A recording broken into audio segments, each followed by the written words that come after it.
I'm Jessica Dalcourt from CNET. This is the Nokia Asha 503. This is a global phone. Nokia calls it a smartphone. I'm not so sure. I'd say it's more like a very well-appointed feature phone.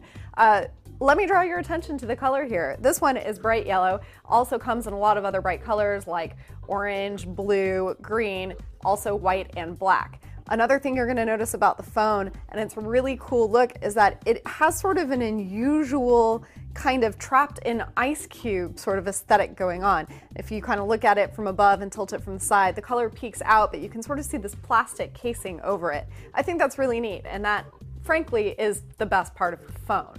It's also small. That means that it is compact and portable. You can stick it in a pocket really easily. Unfortunately, the screen is really small and there's all this black bezel going on.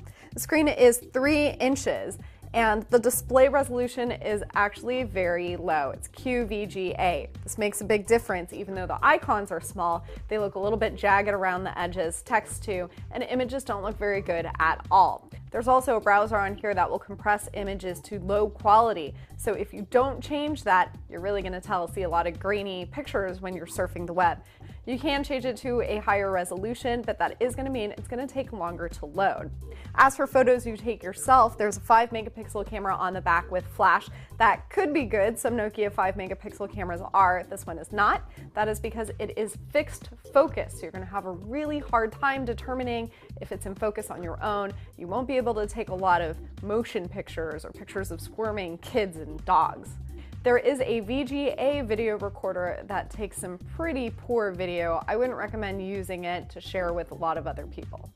So why even consider this phone at all? Well, because it is $99. That's going to be pretty good for people who are interested in a budget device, especially one that does have things like email on here, a lot of social networking apps, a lot of different games, a voice recorder, FM radio. So there are certainly amenities here. You can also import your social networking contacts into the address book. So there are provisions for you.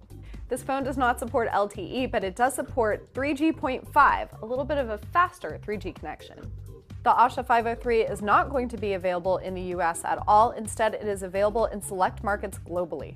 Nokia also has some other phones in the Asha line, including the 500 and the 502. The 503 that I've got here is the priciest of the bunch, but it is also the best appointed.